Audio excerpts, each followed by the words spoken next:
All right, welcome back, everyone, and congratulations on making it to the last week of the course. So I know these last 7 weeks went by very quickly. If you're behind, please reach out to me so that I can help you and we can get you graduated from the course. And congratulations to a lot of you who have already finished. I am not going to say anything after we start the actual session. So I just want to thank you all for being such a great class. Please keep in touch and sign up for more of our classes that Deanna had just mentioned earlier. Okay. All right. You have a great group of speakers. So I'm going to turn this over to Deanna. Thanks, Sandra. Welcome everyone to the final live session of Spark. And for most of you, this is the first program that you've taken with IVMF. So we're really excited to have you join the IVMF family, as we say.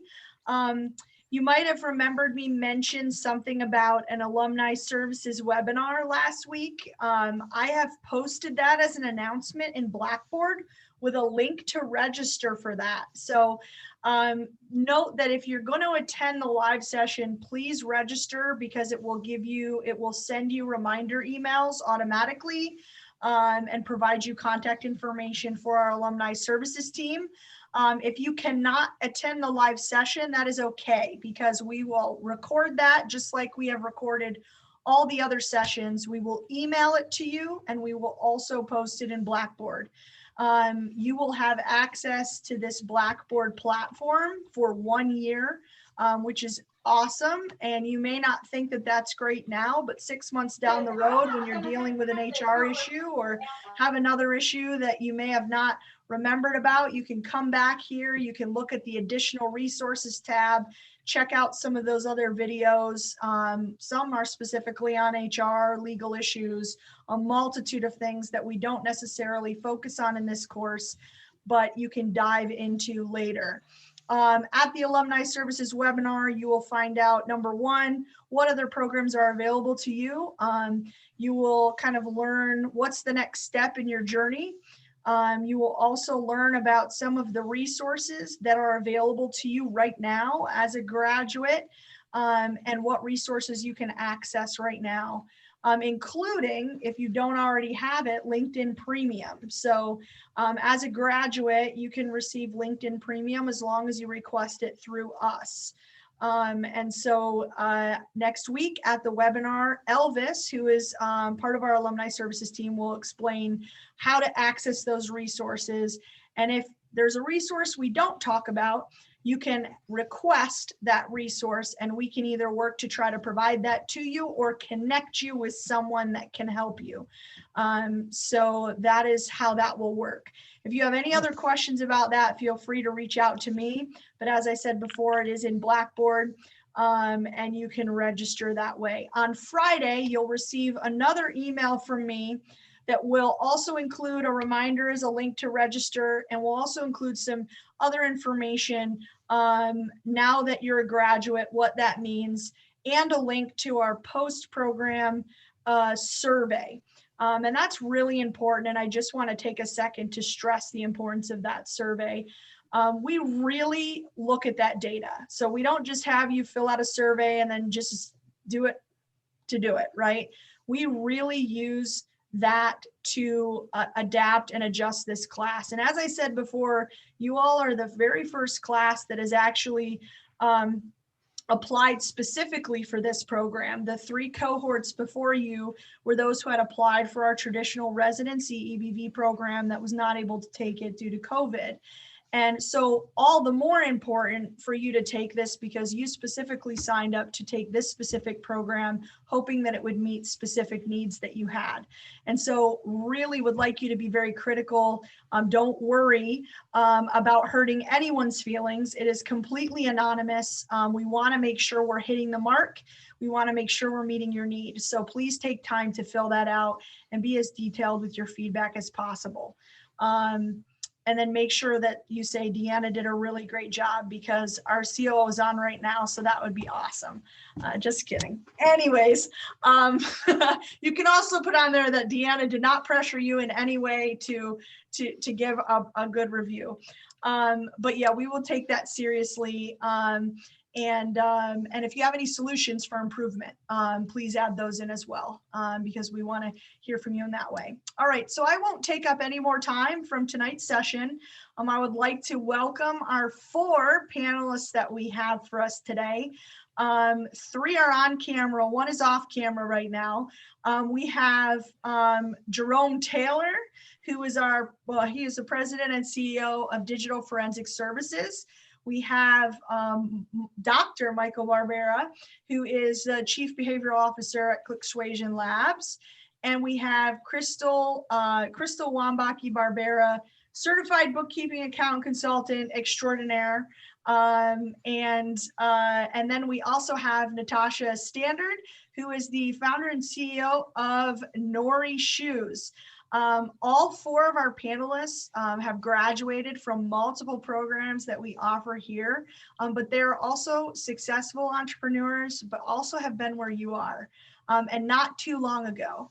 So what I'd like to do is to start off with, if we could just kind of go down the line and have each of you just give a brief introduction of who you are, what programs you might have attended here, and just so we can get to know you just a little bit before we ask some more specific questions. So I think since I introduced him first, Jerome, would you please start?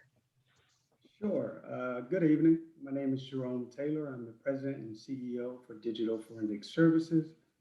DFS is a certified 8A hub zone and service disabled veteran-owned small business with a top secret facility clearance. We're located in Greenbelt, Maryland, and we specialize in government contracting with a focus in information technology. I graduated from EBV in 2014, attended EBV Accelerate, as well as Veterans Edge. Next. Thanks so much, Jerome. And I just want to let you know, no pressure, but if you don't know, if you wanted to have your camera on, it is not on. You don't have to have it on. I just wanted to make sure you know that. I'm working through those issues. I have 4 monitors up before this. I figured that's completely fine. Just wanted to make sure you know, I've had the same issues in the past. Thank you. All right, let's go to Michael. Hey, good evening. Michael Barbera, Chief Behavioral Officer at ClickSuasion Labs, where we research how people make decisions, then apply psychology to marketing, communication, and employee engagement. So I'm a psychologist by formal education and training, but an entrepreneur by torture. With the IVMF family, I have graduated Boost to Business in 2012, EBV in 2014, and they've had to tolerate my harassment, I think, over 5 or 6 different Veteran Edge conferences. That's right. Let's go to Crystal. Hey everybody, my name is Crystal. I am a certified bookkeeper and certified fraud examiner. I graduated from EBVF in 2016. I did VWise the same year, I do believe, if not the year before, and a few different Vet Edge conferences. And I was super lucky enough to instruct a bookkeeping session at the last one. So that was really, really fun. So that is me. And I heard there were great reviews in that session as well. So not only can she do bookkeeping, she can teach it pretty well. So, and then last but not least, certainly, is Natasha. Hi, everyone. My name is Natasha Nori Standard. I am an EBV Syracuse graduate. I also attended VWise in San Diego, and I've attended 2 Vet Edge conferences. I am a certified service disabled, veterans owned hub zone business. I make beautiful Italian-made shoes, Italian-made luxury shoes that focus on comfort, never forgetting style, and I really look forward to speaking to everyone. Thank you. Great. Well, thank you so much. I appreciate all of you being here and for taking the time to share. It's really good to see some of you that I haven't seen in such a long time. And I get excited when I can see graduates from the past return, even if it's in a virtual way. So kind of to get started and how we can kind of run this is I will start, as always, I'll ask a couple of questions, but This is for you to ask questions as well. So you can raise your hand through Zoom, or you can put your question in the chat. We'll make sure it gets answered or asked, excuse me. But I also have reserved questions because I'm always ready with those. So let's just start off with a question. And let's talk about kind of early on, if you can think back that far, early on in your start as an entrepreneur. If you could think about what is a big obstacle that was in your way when you first started, and how were you able to overcome that obstacle? You can be more generic, or you could be really specific. The majority of this class is just starting out, either have not yet in business, or they're just still working through their business idea. A couple have had previous businesses and decided to kind of move off and branch off and start their own as well. So let's start. Why don't we just go back up to the top with Jerome? And then if all of you want to take this question, that would be great to hear each perspective. And then we'll kind of go from there. Not everyone has to answer every question. So why don't we go with Jerome here? I would say the biggest obstacle for me was actually working in the business with no plan to actually work on the business. So I spent 3 years actually being the lone wolf, thinking that I had to do everything instead of gathering a team of people, and I would say tasking and me supervising. But I had one goal, and that was actually to start a company and run the company myself, without thinking about bringing other people in to help me. And when I attended EBV Accelerate, we had to build a pipeline, and it was 10 tasks, and we had to identify who was responsible for each one of those tasks. And that was me. So I realized at that point, I had to stop working in the business and focus on working on the business. Thanks, Jerome. Why don't we go on to Michael? Building and maintaining a positive life-work balance from the start was probably my biggest mistake. I didn't, that quick, oh, it's just an email, no big deal. I'll just type this real quick. I'll just, take this phone call real quick. But a 5-minute phone call, a 10-minute email, a 5-minute email adds up to an hour, and then you have an hour of your personal time lost. So as entrepreneurs, our businesses can be as simplistic or as complex as we choose. And so I would suggest identify or building your life part of the balance in there before you start, losing it to work. Eventually over time, I did get to manage and have a good, strong, positive life-work balance up until the pandemic happened. So I cannot advocate for that anymore. I'm a hypocrite at this point for the last year. However, I am slowly getting back to the point with small, measurable objectives to make sure I am not working myself to a point where if I don't have self-care, I will be forced to have care in the future. Thanks so much for that, Michael. Crystal, go ahead. Okay, so you asked, can you remind me what you asked again? I want to make sure I get it really specific. Absolutely. So kind of starting early on, what is a big obstacle that was presented in your way that you had to overcome? You could be more generic, or you could be really specific. Okay, so when you first said that, I had 2 things that came up right away when you said that. The first thing that was an obstacle was myself. And I thought I had no business being here. And so I had really had to battle that imposter syndrome. And that was really, really challenging for me. I still have to battle it sometimes, and really refocus my frame of what we're doing here. I am capable. The second thing was I wasn't sure that I had all the knowledge that I wanted to have to continue on. So I ended up going back to school, to a university, getting some more credits in there, doing some certifications, and just really immersing. So I felt comfortable that I knew everything I should know. So those are 2 things that were really sticking out to me. Thank you very much. And last but not least, Natasha. Hi, everyone. So I knew I wanted to make shoes. And when I did my research, less than 10% of the world's shoes are made in the United States of America. So then I had to decide, where will the shoes be made and how will I access the factory? So when I did that, that was my obstacle. Where will I get the shoes made? And so accessing a factory is the second part of the obstacle. So then I said, okay, let me do some research and figure out where in the world are shoes made, and then how accessible are these factories? So when I did my research, I realized that 90% of the world's shoes are made in China, and 80% of the world's luxury shoes are made in Italy. And I wanted my shoes to be luxury shoes. So what I did was I did more research, online research, and then I found out that there was a shoe school that I could attend. And then after I graduated from school, there was a pipeline for a company that helped emerging shoe designers marry up with factories.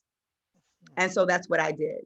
So I had an obstacle, and the kind of person I am with my personality, I need a solution to the obstacle, and that was my solution. That's great. Thank you so much. Mhm.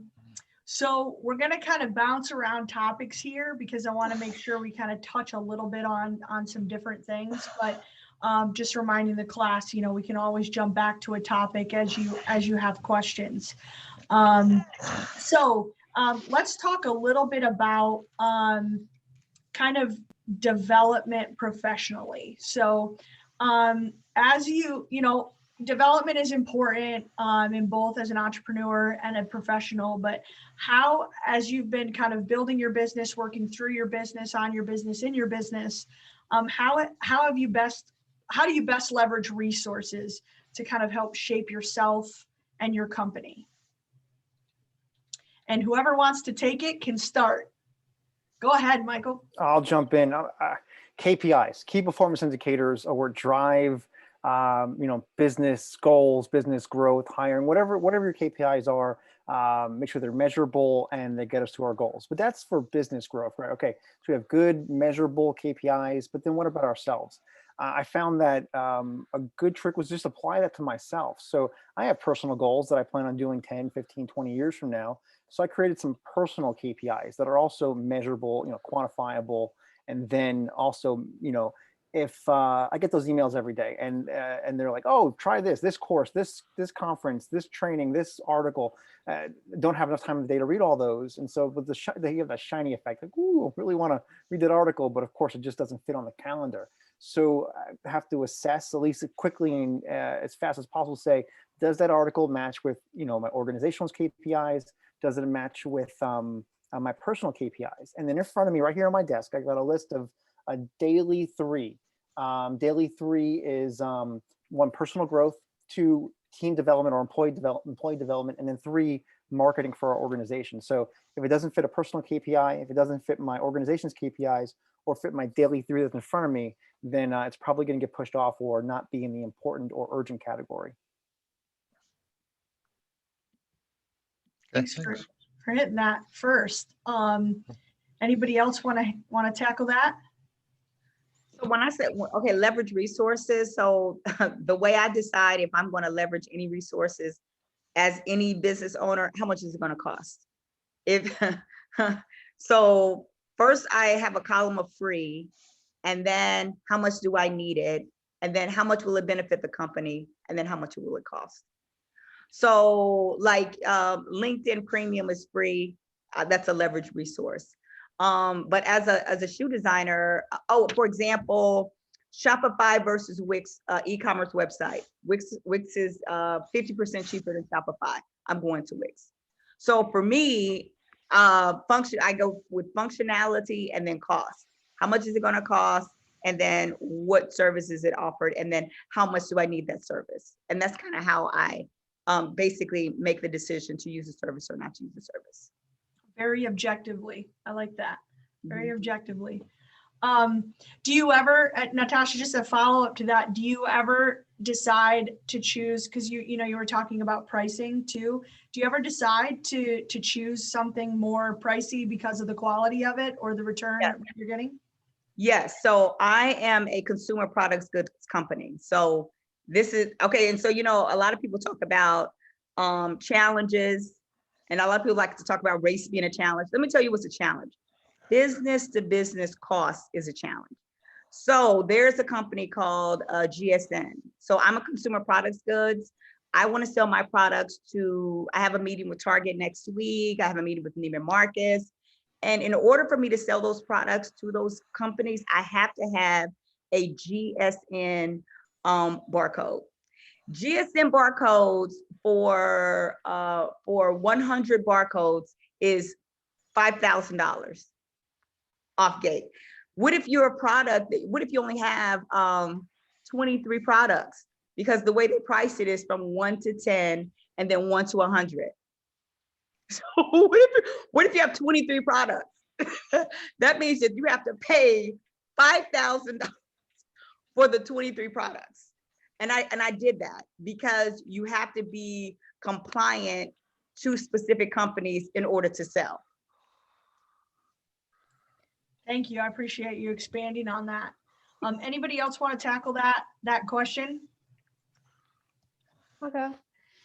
So we're constantly learning laws, regulations, new software is always happening in business, in I guess everybody's business, but mine in particular being an accountant, so we always have to stay on top of all the rules. So I'm a part of many organizations. I have certifications through a few different national associations. They are frequently sending out changes in laws and in their newsletters, keeping us up to date. They're also having a ton of webinars and seminars that sometimes are paid or sometimes they're reduced cost because you're a member of the organization.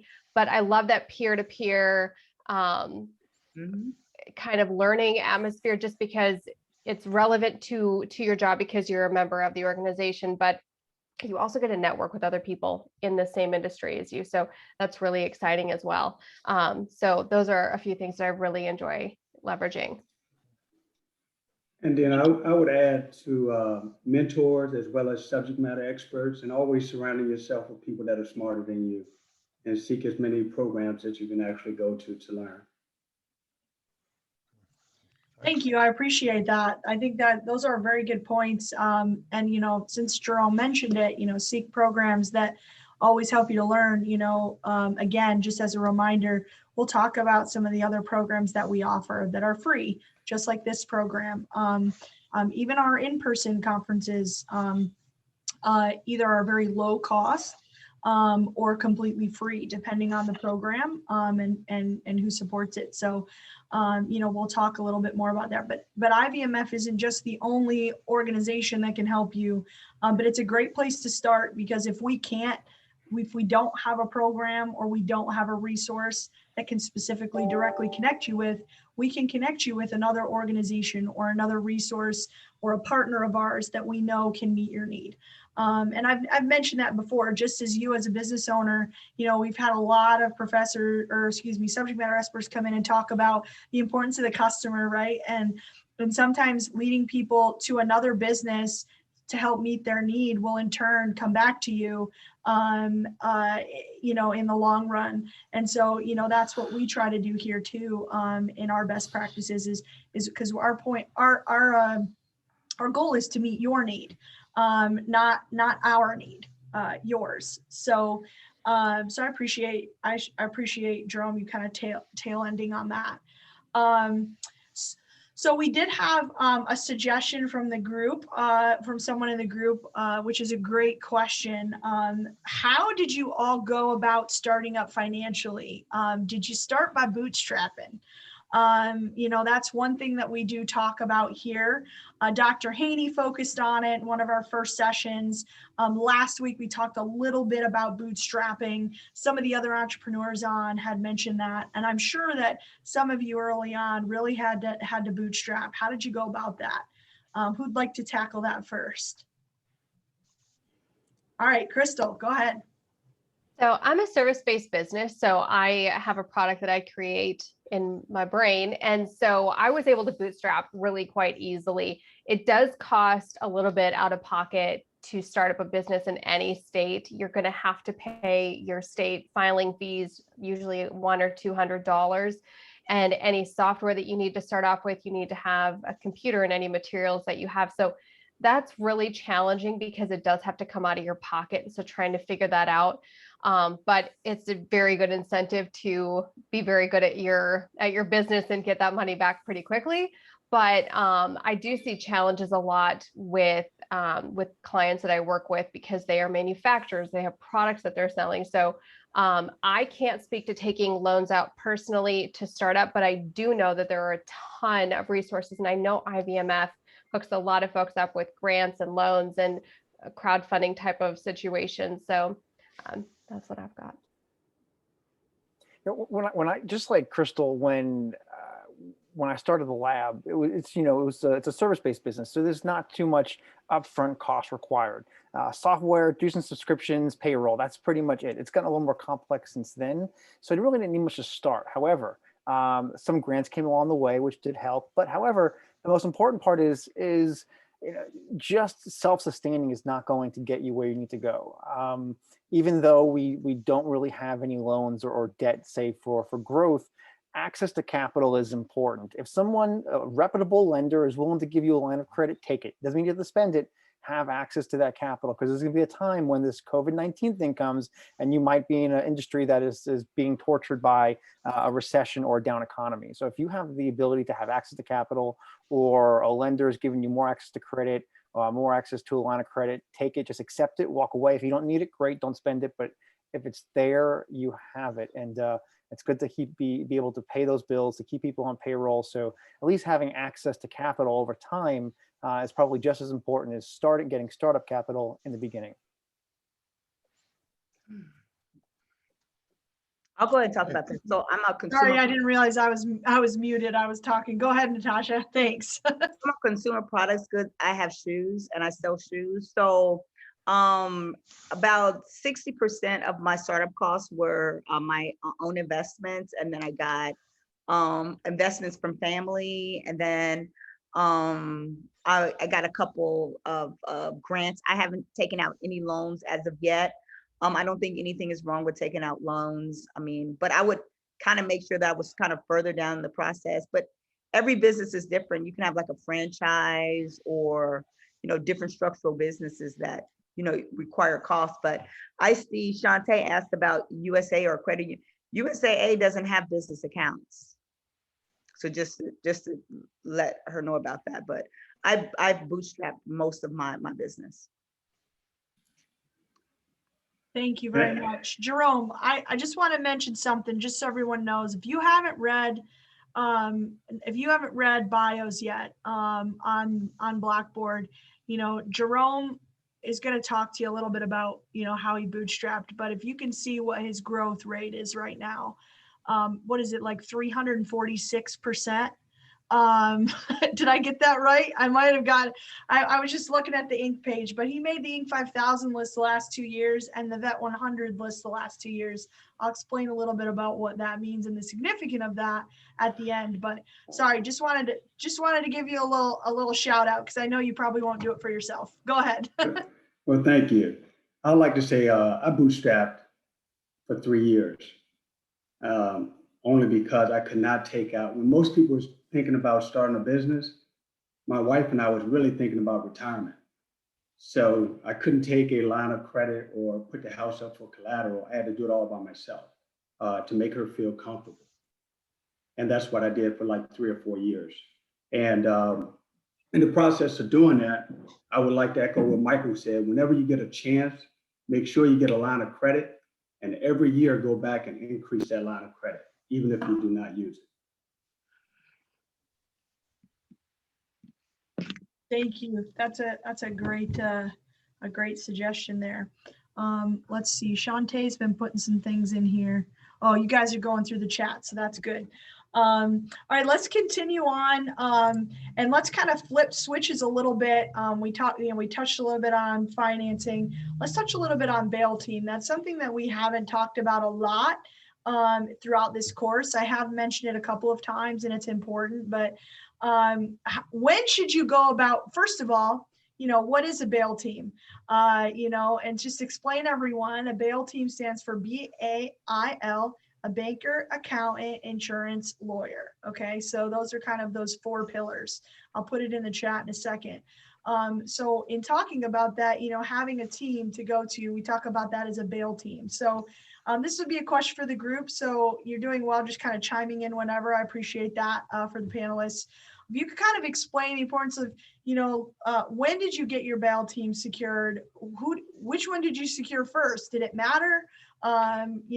Crystal's kind of one of the bail team members, so you're your own bail team, well, part of it. But can you kind of just talk about that, and knowing like when is the time to do that? I can start.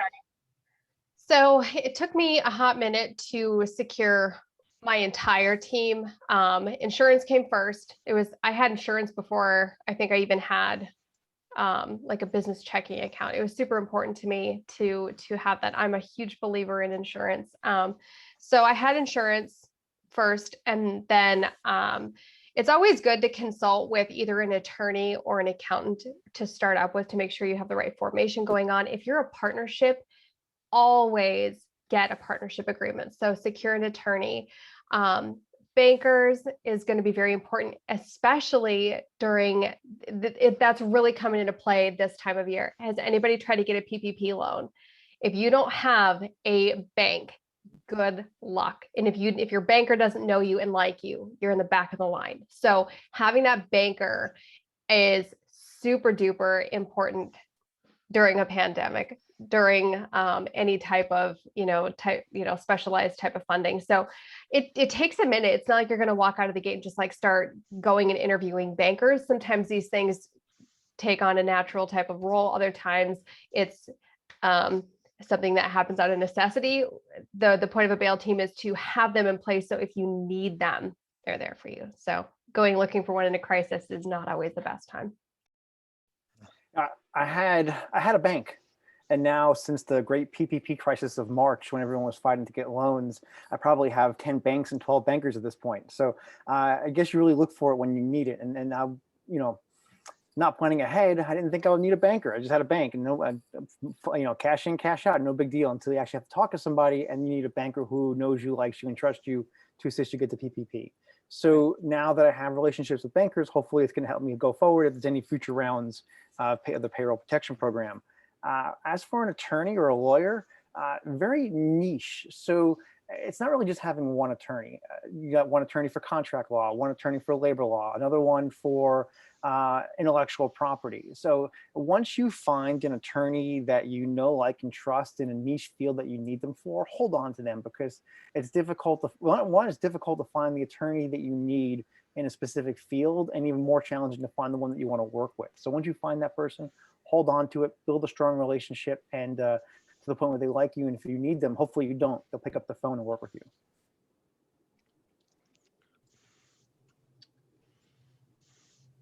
Let's see, who didn't answer yet? Jerome and Natasha. I'll go. Yeah, I would.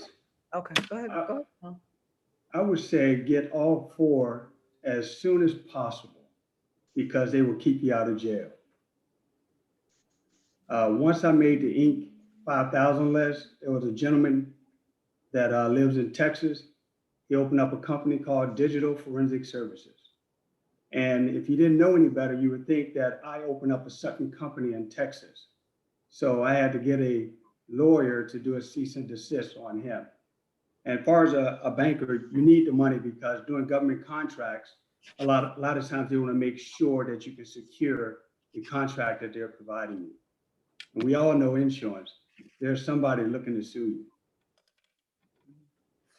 you. As we say, pigs get fat and hogs get slaughtered. Once you get that, you're starting to make money, somebody's coming after you for some reason.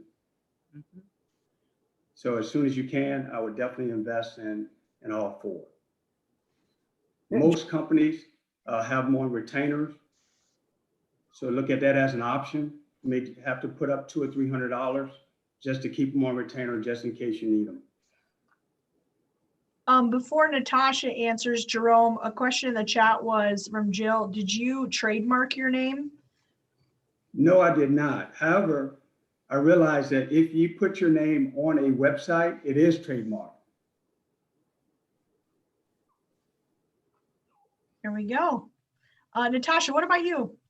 Sure. So I got my team in this, or I had the attorney first, then I had the accountant, then the insurance, and then the banker.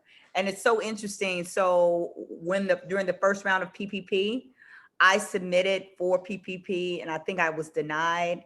Then I called my banker. He said, why didn't you call me? I said, I don't know. He said, I don't know either. And within 5 days, I had my PPP.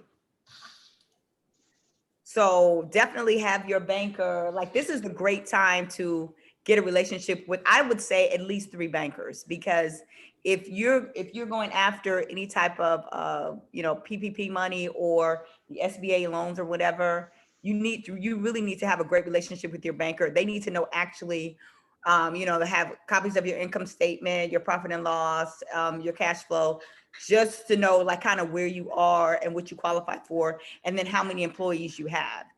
I mean, and then the rules for PPP are changing every day. Like last week, they changed it to now you can add your 1099 employees. I mean, it's just, you really definitely need to be able to, like, I text my banker at like, when I wake up at 7 a.m. and I work out, I'll just text him all my questions. And he'll get back with me at like 10. I'll just say, sorry for texting you so early, needed to get it out. And then he gets back with me, but definitely know your banker. I think they're all extremely relevant equally.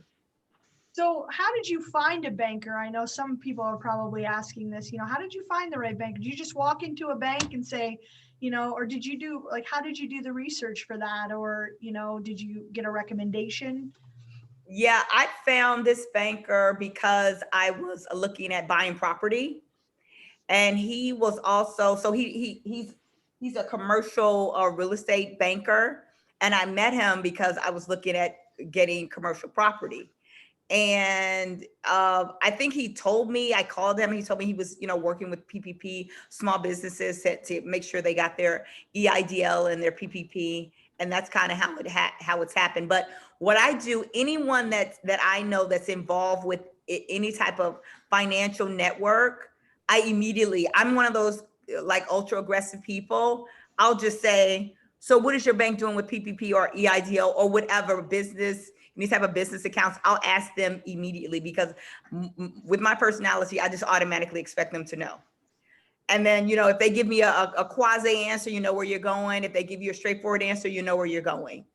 And so then what category, resource category that person goes into. You call on the first, second call, third call, or fourth call. So that's kind of my personality. Thank you for that. Appreciate it. So we had a question in the chat just a little earlier from Tim, wondering if anyone had a mentor to help you start up. And then maybe we'll take that a step further. What type of mentor was that? Was that a mentor that was professionally set up for you? Was that someone you found? Or did they just fall in your lap? Like, how did that relationship come about? Who wants to go first? I'll start off. Okay. I mean, I have one formal mentor. However, any and everybody that I run into where I'm trying to go, they become a mentor. I reach out to that individual because they're a subject matter expert. So I use that individual to leverage their resources to get to where I want to go. So I don't go around and say, will you be my mentor? I just get their phone number, and whenever there's an issue or someone I need to talk to, whatever their subject matter expertise is, I reach out to them.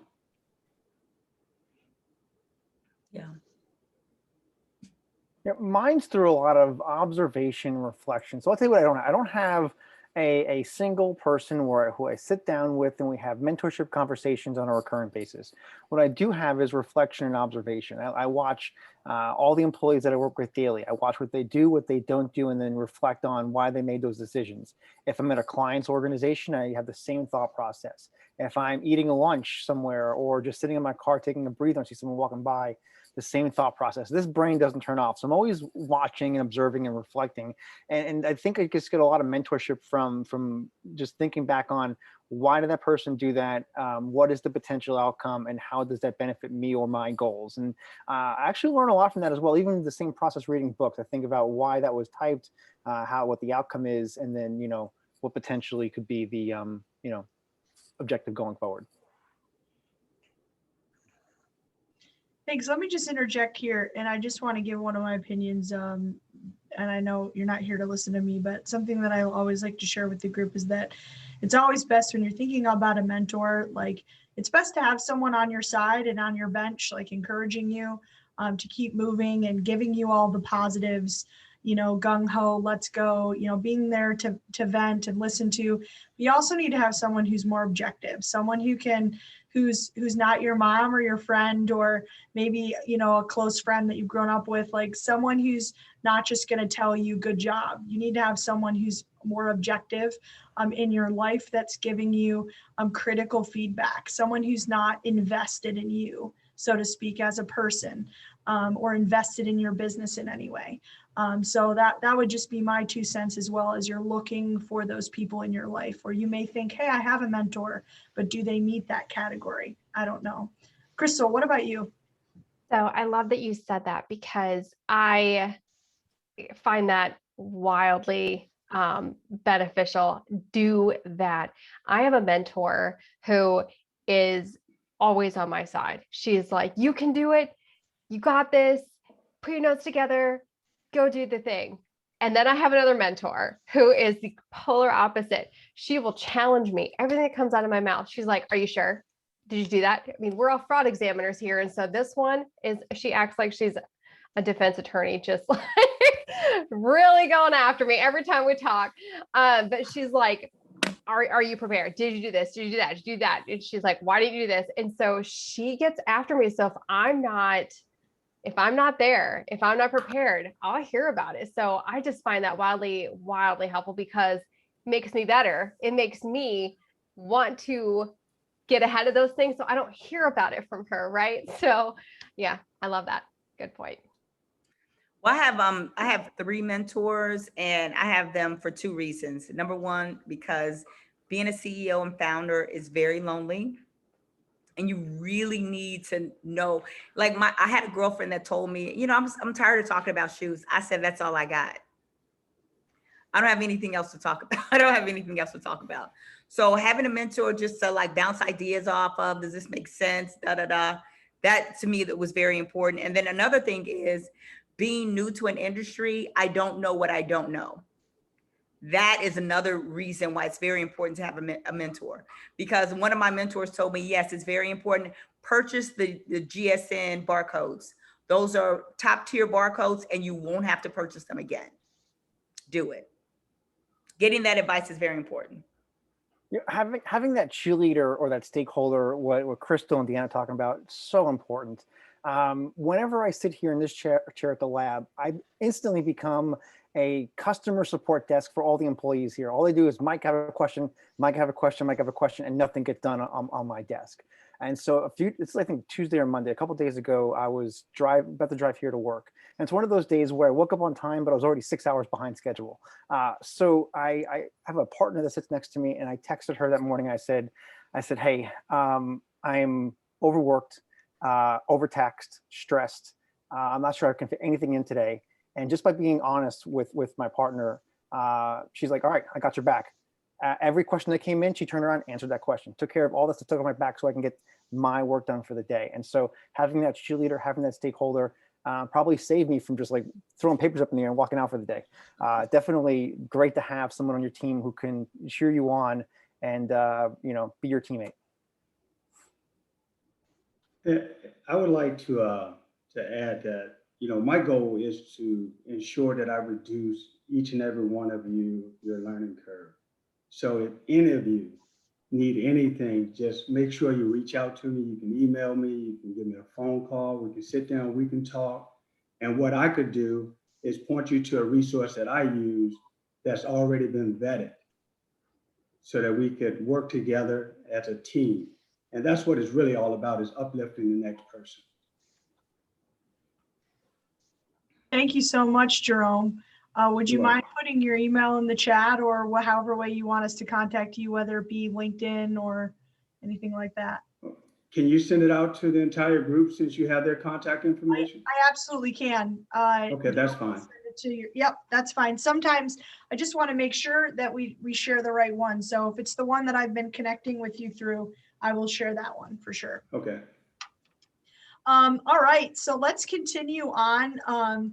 I have a cheerleader in my life, which is my mother, and I have a mentor for my life, which is my basketball coach.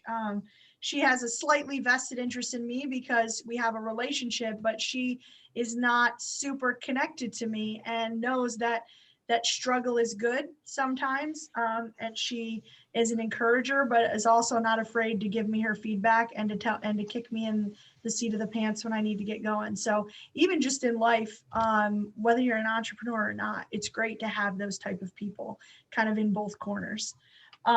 So let's move on a little bit to the subject of COVID-19, right? So, we've got two camps here. One, our panelists have had a challenge of navigating their current business during COVID, right? I'm sure there's been some pivots you've had to make, some of you, some obstacles and challenges you've had to overcome.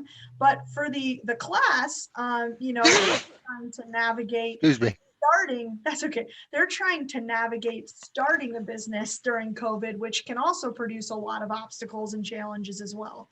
So if you could share, if our panelists could share and answer this question more specifically, what is the biggest obstacle that the pandemic has posed for you, or one of the big obstacles? And what have you done to pivot and adapt to these changes? I'll start. So I own Nori Shoe Company. We sell luxury shoes made in Italy, beautiful luxury shoes. So we started selling shoes 2019, like October 2019. We met all of our KPIs. We sold $54,000 worth of shoes from October to January. And then in February, I was going to Italy to work on my spring 2021 collection, because fashion is 6 months ahead of everyone else. And then I had two purchase orders worth $200,000 when I left Italy. So I went to Italy the second week in February, and I got back the third week in February, and basically all hell had broke loose. That's when everything shut down. I lost my two purchase orders. No one was buying shoes because everyone was at home. I couldn't even get the agreements that I had. I couldn't get those people on the phone. So this is what I call my COVID pivot. My COVID pivot was, I was in the military for 20 years. I was airborne air assault. I used to jump out of planes and rappel from helicopters. And my military grade combat boots are made in men's sizes. So what I did was I made military grade combat boots in women's sizes. For example, I wear a 7.5. My military grade combat boots are a 7.5 versus wearing a size 6, which is a men's size 6. Currently, my prototypes are in the hands of the Air Force Uniform Division. They're looking at my shoes, and I'm also making the shoes safe to fly category, so I can sell them to the Air Force. So that's my COVID pivot. But what I didn't mention was I spent 2 weeks feeling sorry for myself. And then I just talked to a mentor and had to get myself together. And then I said, you have to push forward. You have to push ahead. I have a good product. And, my mentors was like, do not, just because it's, and then my thing was, well, maybe I can sell masks. No, you stick with what your core competency is. You have to stick with it. You can't just direct pivot. So that was my experience. That was my experience. Thank you. I'd like to tackle that one next. I can go. Okay. So I actually had a very opposite pandemic experience. Very blessed, very grateful. Everyone needed accounting help for their PPP loans. They needed accountants. I got very busy. I had to pivot in a very different way where I had to add a lot more staff because I needed help. So that is how I had to tackle the challenge. Like, it was nice to have a commute that was just across the hallway because I had more time in my day. But yes, that's my pandemic. Back in, oh, go ahead. I'm sorry, we found that, it's a mix with our graduates based on your service, based on your industry. Some have been doing really well in business, and business has picked up and they've actually had to try to handle the growth. And some have had to pivot completely, either completely to another business and kind of just restarted something new, or just pivoted for a time. Michael, what about you? What have you experienced? So prior to the pandemic, I traveled a lot. Actually, the last trip that I took, the last flight that I was on was coming back from Dallas and Veteran Edge just over a year ago. So I haven't flown in a year, but I was pretty much living on planes and hotels, traveling for client work. Back in March of last year, pretty much overnight, trips started getting canceled, client work was postponed, and for like 8 or 9 days, pretty much the bottom just dropped out. It was quiet, crickets, and a lot of uncertainty what was going to happen for Q2, Q3, and potentially beyond. Then after that magical 9th day, the bottom dropped out and we were swamped.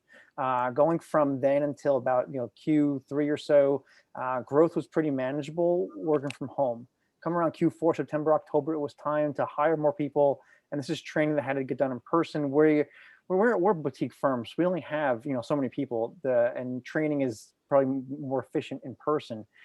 So the biggest challenge actually came to us in September, October, when we started fitting this the lab. You can't see it in the photo, but like a labyrinth of plexiglass in here. Keeping people's facial masks on, keeping people behind plexiglass, temperature checks, sanitizing workspaces, keeping people safe. And it become a vaccine pusher in here, trying to get people vaccinated as fast as possible to keep everyone safe. So keeping people safe since September has been my biggest challenge, because we want to regress to, not washing our hands before we eat lunch. And so just being dad to all the employees, tell them to go wash their hands, is probably the biggest challenge. That's a good point. Who do we got last? I'd like to hear Jerome. Have you had any major pivots that have had to happen during this time? No. The only obstacle that we actually had supporting the government was setting up each one of our employees to work remote. For those that do not know, the government spends about $600 billion a year on products and services. So actually we tripled. We went from, like, in 2019, I think it was 2.1 million to $6.3 million finished in 2020. So we actually grew. So, I mean, yeah, almost as speechless there with that growth. But did you have those growing pains though? Growing that much in rev, did you have to expand? Did you have to pull in new employees? How did you have to handle that growth differently, or were you prepared for that growth? I wasn't prepared, so I started actually doing 1099s to outsource a lot of the back office support when it came to HR, some of the accounting work, security work. So now I'm in the process of actually trying to hire to bring those resources back into the company. Great, thank you for that. Natasha, did you see the chat? Just want to make sure you see a note from Erica in there. Oh yeah, we're direct message. Oh, you guys are going, okay, perfect. Okay, just wanted to make sure you saw that. Connections are made even at EBV Spark, folks. That's awesome. We talk about making connections at our programs, and even virtually we're making connections. So that's awesome. I think, Crystal, didn't someone hire you as their accountant from one of the first Spark classes, I think, too? They sure did. It's like, I need help. Business is made and connections happen here in Spark. So that's awesome. All right, so let's talk about, I'd like to ask a question on what would you kind of have told your old self, early in your career? So based on your journey, what do you wish someone would have told you early on? What is something, or you can look at it this way, what is something that you wish you could go back in time to tell your early self starting out as an entrepreneur?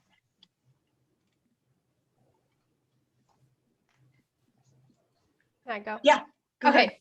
So I wish that I could tell myself to not listen to people, no matter what they're trying to tell you. There's going to be some people in your life, and it may be your mother, they're gonna be like, oh, maybe you could just get a nice job. And it's like, I have a job. I'm creating jobs, right? So don't listen to people, good, bad, or otherwise. Listen to yourself. And then I wish that I had, my husband's going to lose it over this. I wish I had listened to him and hired people right out of the bat. I spent so many years just doing everything myself, being the only person involved in the business, because I just felt like I needed to be the one to do the work. And that was the only way that my business was valid or something like that. Right. So I wish that for, my sanity today, I had just grown quicker. I really do. Who wants to take that next? I'd like everyone to answer this if you could. About, go ahead, Natasha. I'll go next. What I would tell my my neophyte self is that, being in the, I spent 20 years in the military, then I went to graduate school. I did a little time in corporate America, and then I started my business. That most people, the business world is full of shysters. You need to be like serious, extreme vetting. So at this point in my career, I'm never talking to anyone that's not talked to someone that I like and trust, or dealt with someone that I like and trust. Like if I don't like them and I don't trust them, if they are referred, I will never work with them. I mean, it's a lot of shysty people in the business world. I will say that. I think I would tell myself to build policies, practices, and procedures earlier than I did. So like Jerome mentioned before, he needed to hire immediately. Hopefully, you're going to experience a time when you have to hire, but you're not going to have to hire one person, you have to hire 3 or 4. And then how are you going to train 3 or 4 people at one time? Where are those systematic processes? And still today, there are some things that we do that are systematic, but they're just still not on paper because we haven't got there yet. And so like, Mike, where is this process? I'm like, well, it's right here. What do you mean you don't know what it is? So getting as much of your processes and your practices that's shareable and scalable as soon as possible. So if you can do, 1 a month, 1 paragraph or 1 bullet checklist a week, that's a great start to that time when you're going to have to hire 3 or 4 people at one time to sustain, and it makes growth a little easier. All right, Jerome, we're at you. What is something that you would have told your early self early in your career? I would say execute. I mean, most of us come up with a good plan, but we keep kicking that can down the road, trying to actually perfect that plan when you can actually execute. And in the process of executing, you can make adjustments on the fly. So I would say that's what, 95% of, they say the workforce, they want to be entrepreneurs, but the reason they're not is because they fail to execute. They got great ideas. So I would say, stop pumping your brakes, put your foot on the gas and go for it and learn from it. That's because he's special forces. You see what I'm saying? That's I think that's important though. I really do. I really like what you said, Jerome. I think it's important. I think that happens, there's so many things that you all are saying that, you can apply just in your career too, or in just everyday life. Like sometimes we, in decision making and, thinking about, you can try to put together this perfect plan, but you just have to make a decision, or you have to get it moving, like put it into practice. And test it, right? So, you've done this feasibility analysis, and maybe you're at the point like, how do I figure this out? Well, maybe it's not about figuring all it out right at the beginning, and it's about working through it, and executing. So I appreciate you saying that and taking charge. We have this saying in special operations: a well-rehearsed plan never survives contact. So the minute that you make contact, things change, and you need to be able to change with it. So just execute. And Natasha, since you didn't put me down as a mentor, our meeting for Friday is off. No, it's not. It's not. No, it's not. You're my mentor. We talk. Anyway, this is open forum. This open. So basically, connections are made here and relationships are destroyed here. That's what, no, I'm just kidding. All right, so we have time for we're going to 7:15, so if we still have time for more questions from you, but I'm going to ask one more before I ask the final question. So if you have another question, put it in the chat now. So let's talk a little bit about the social network. I'd love to get kind of your idea on this or your opinions on this, because there's all different opinions. Some people could do without social, and some people say you need to be on a social network. You need to have a social network. So I'd like to hear your opinions on this. So social networking sites, right, seem to become essential platforms for building a network. So what is the best way to manage and build relationships with people using social networks? What have you done? What is the best platform to get your professional profile visible online? What are some things you've done? Is it important in your business, or is it something you haven't put importance on? We'd love to hear your feedback on that. It really depends on what the product is, what the service is, and who your target audience is. However, in management consulting or consumer psychology and research, LinkedIn is a significant driver for us here at the lab. So where most funnels, you got social media leads to the website to conversion, et cetera. It's a little backwards here at the lab, where people will visit our website and then go backwards to LinkedIn to verify that one of us are real people, and then contact us either through LinkedIn or via email. So LinkedIn's important. And what we like to say here at the lab is, build relationships, build friendships. The moment you talk about a transaction, that's it. You've lost that person forever. So just build a friendship. When that person needs you or wants you, they'll contact you. So we never sell, and it's always what we do, never what we can do for you. Mm-hmm. I think exactly what Michael said about the industry. So I'm in the fashion industry. So a lot of people like to see like a visual mood board of my brand, of my products. So I do a lot of connecting with customers on Instagram, not a lot on Facebook, but I do a lot of, I just did a lot of my Google SEO, which is extremely important. And then also like connecting with like manufacturers. I do that on LinkedIn, but like I'm one of those people. I like to tell this story. When I was like 24 years old, I moved to New York City. This is a good story. I moved to New York City and I lived on 54th Street between 2nd and 3rd Avenue. And I had always wanted to work in fashion. And so what I had done before I moved to New York City, I had come to New York City and gone to the fashion shows. So I get there, I'm in New York City for 2 weeks, and I see this guy that I had seen at fashion shows. So I walked up to him. I said, "Hi, how are you? My name is Natasha. I just moved to New York City. I'm looking for a job in fashion." You know what he said? "My girlfriend is Lori Schechter. She's a Vogue fashion editor. She's looking for an assistant. Here's her number." That's social networking is very important. And so I was in New York for like less than 2 weeks working for a Vogue fashion editor. And I worked for Lori Schechter for a whole 2 years while I was in New York City.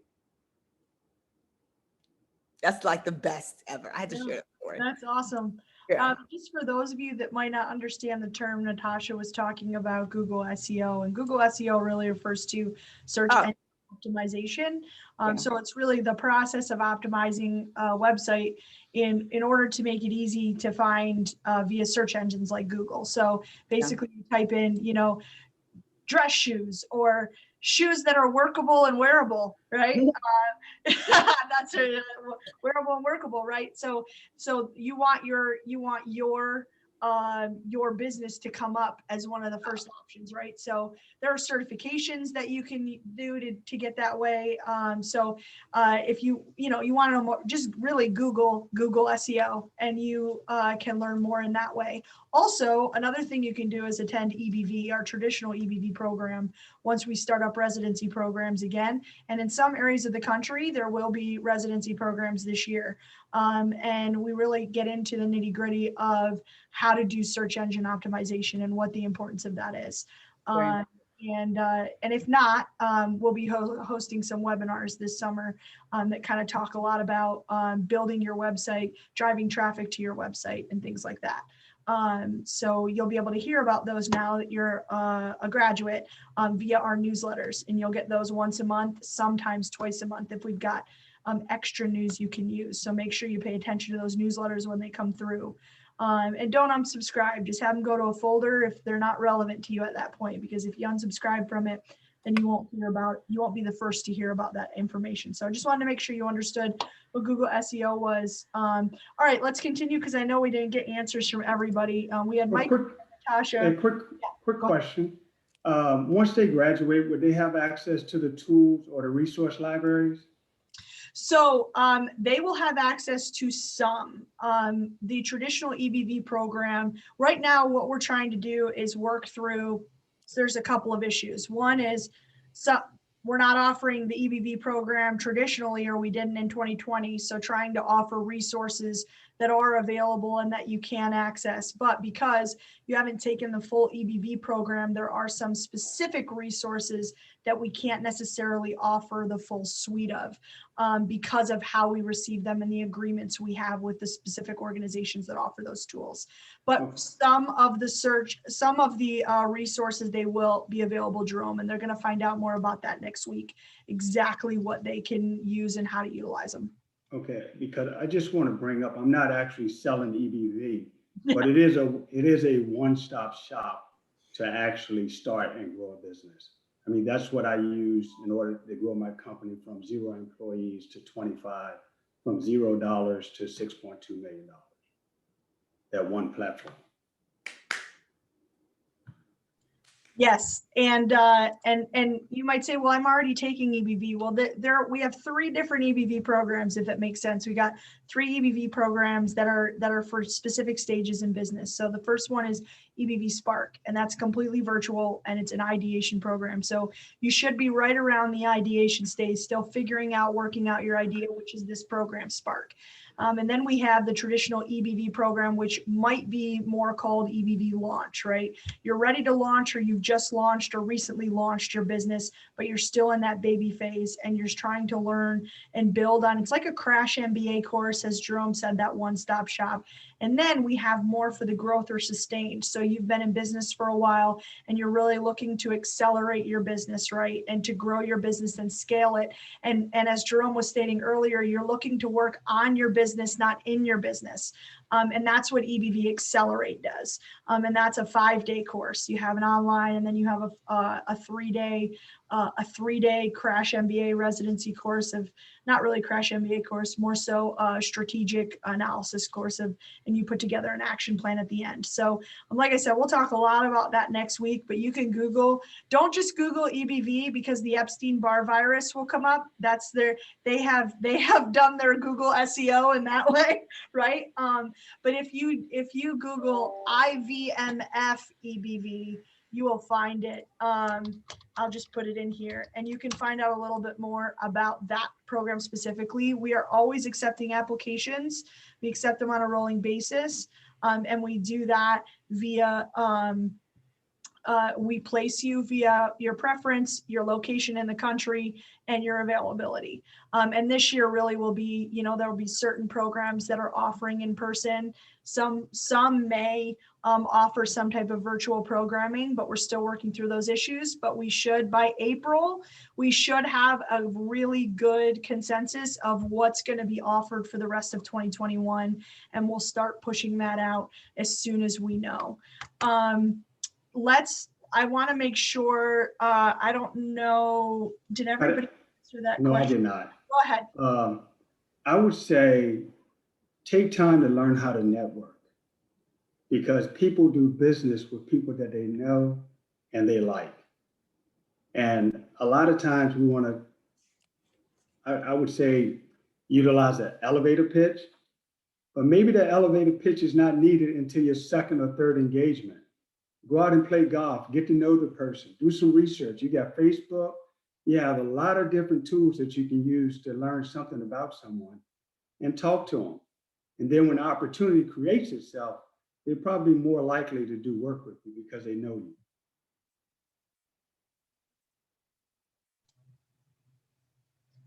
And then we had everybody answer that. I'm sorry, go ahead, Jerome. Now, I was going to say, For anyone that's going to send me an email in the subject, make sure you put EBV.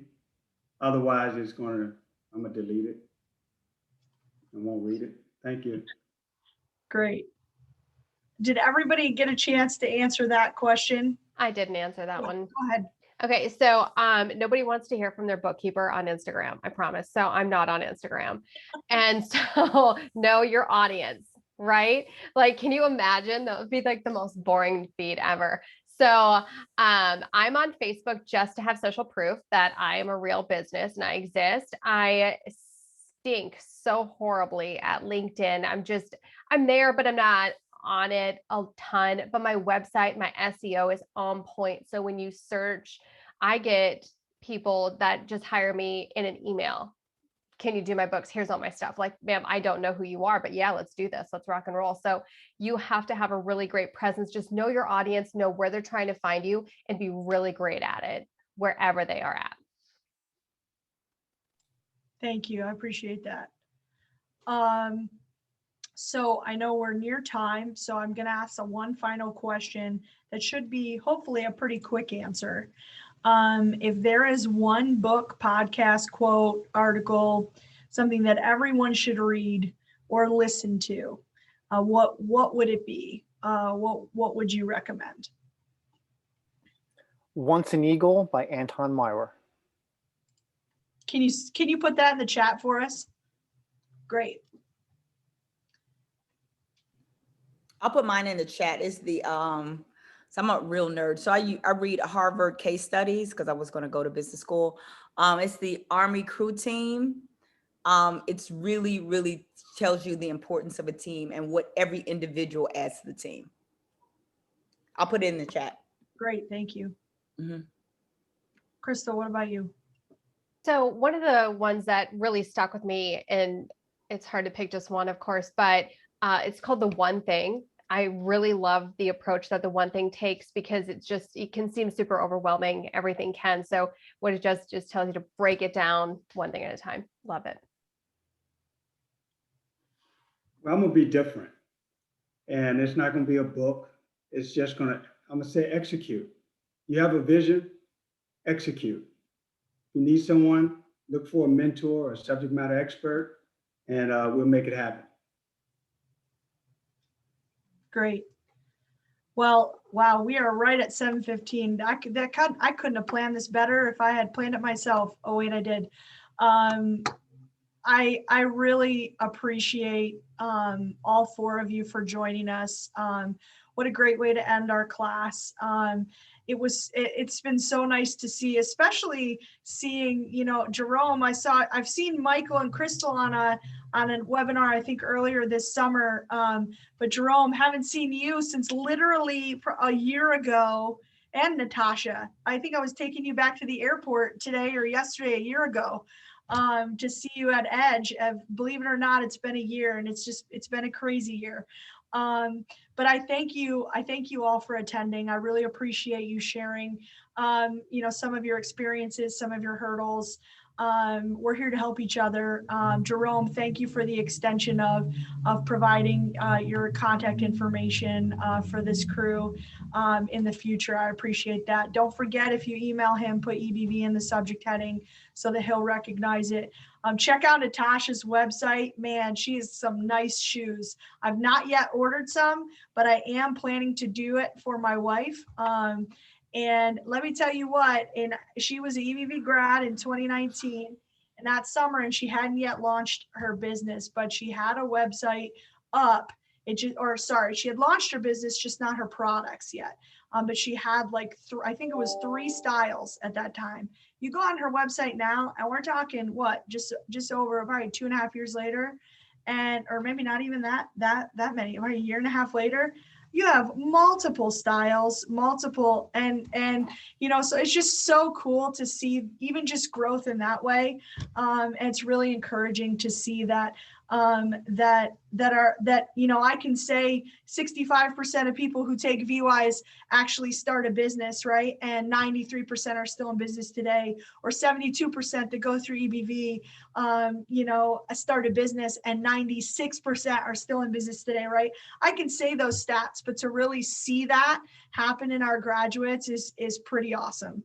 And so I hope that in a couple of years, a year and a half, 2 years from now, maybe sooner, that some of you can be joining as a graduate panel about where you are now and talk about, hey, I was in this class 2 years ago and I remember and was sitting exactly where you were, because it will happen to you.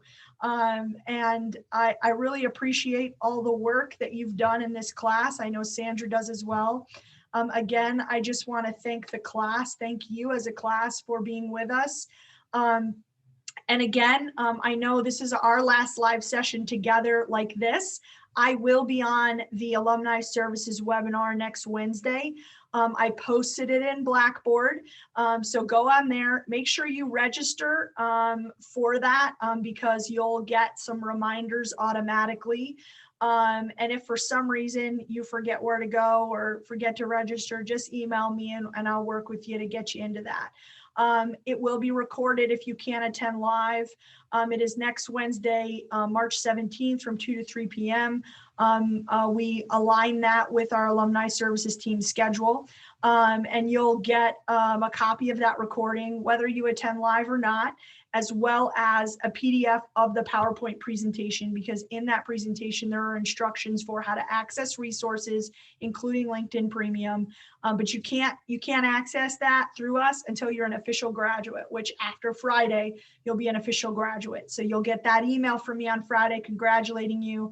And then next week, I'll be sending you all your certificates. You'll be getting a hard copy graduate certificate in a diploma cover mailed to you. So if your address has changed since you received your welcome packet, please reach out to me and let me know so that I can make sure to send it to the right place and some random Joe isn't getting your certificate. So want to make sure you get it.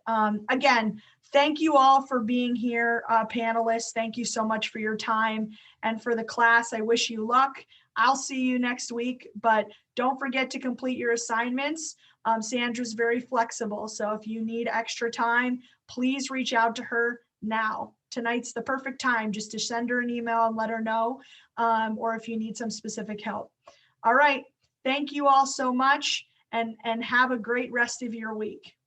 Bye-bye, everyone. Bye. Thanks, Sienna.